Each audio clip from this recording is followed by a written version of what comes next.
लीजिए सुनिए गुलजार का लिखा हुआ नाटक मिर्ज़ा गालिब भाग 9 दृश्य 5।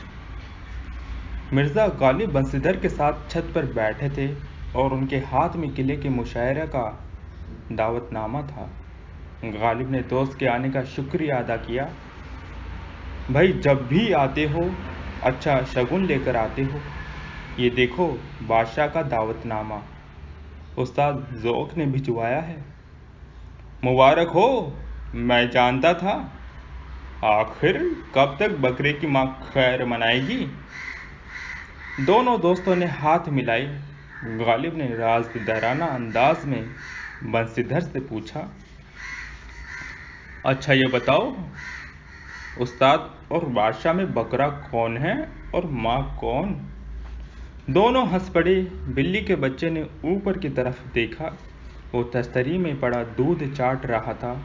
बंसीधर ने दोस्त को ताकीद की, फिर भी मोहतात रहना, उस्ताद ज़ौक़ दरबार में तुम्हारे पाँव नहीं जमने देंगे। गालिब ने अपने अंदाज में पेशनगोई की, हम सुखन हैं, गालिब के तरफदार नहीं। दृश्य 6। किले के अंदर मुशायरे की शाम थी। जाली में से दीवाने आम का नज़ारा दिख रहा था। शायरों में ज़ौक़ के बगल में वली और ज़फ़र, गालिब, मुफ्ती वगैरह बैठे थे। ज़फ़र ने मुशायरा शुरू होने से पहले अपने हाज़रीन की तरफ देखकर कहा, हम मशकूर हैं उन तमाम शोरा और उन सुखनवर हज़रात के जो आज के मुशायरे में शरीक हो रहे हैं। लेकिन मुशायरे के इफ्तिताह से पहले हम एक बात वाज़ेह कर देना चाहते हैं कि कुछ शोरा हज़रात शायद हमारे उस्ताद शेख इब्राहिम ज़ौक़ से नाला हैं और सरे राह उन पर जुमले करते हैं जो उनके अपने वक़ार को ज़ेब नहीं देता। हम चाहते हैं कि वो ऐसा न करे और आइंदा बाहमी आपसी आदाब व इख़लाक़ की पाबंदी में रहे।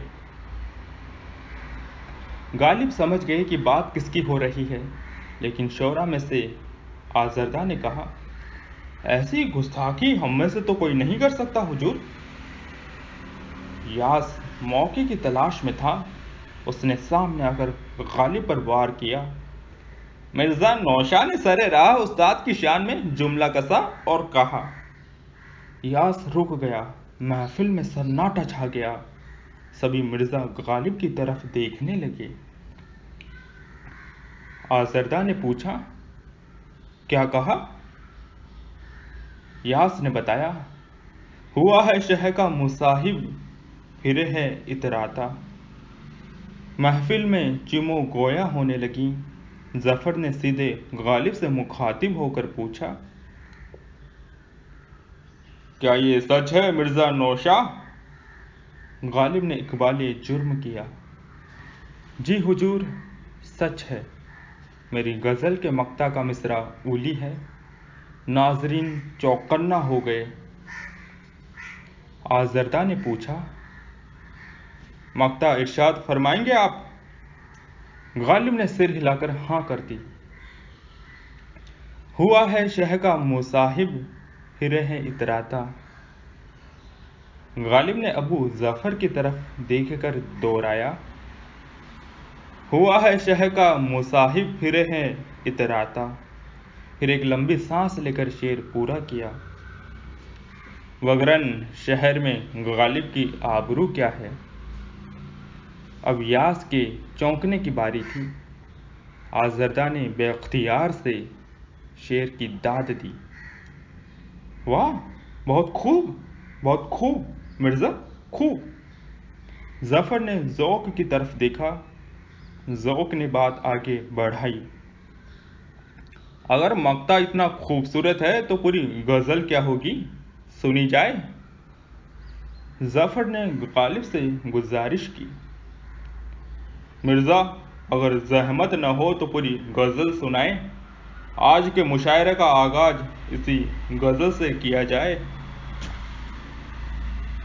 शहमा महफिल असदुल्ला खान गालिब के सामने लाई जाती है।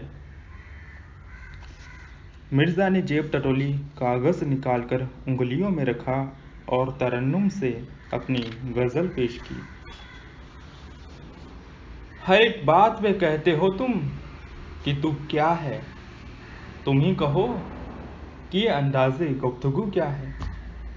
ناظرین نے واہ واہ کی، شعراء نے بھی اور خود ولی عہد ابو ظفر نے بھی۔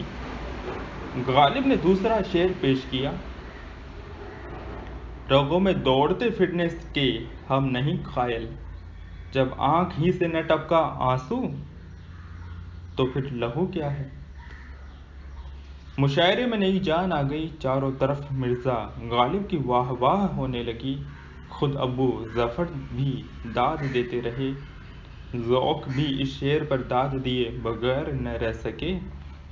مفتی صدرالدین غالب کے پاس ہی بیٹھے تھے، انہوں نے جھک کر غالب کے سامنے کاغذ پر لکھی غزل کو دیکھا۔ کاغذ بالکل کوڑا، ادھر ناظرین واہ واہ کر رہے تھے، مقرر مقرر کی آوازیں آ رہی تھیں۔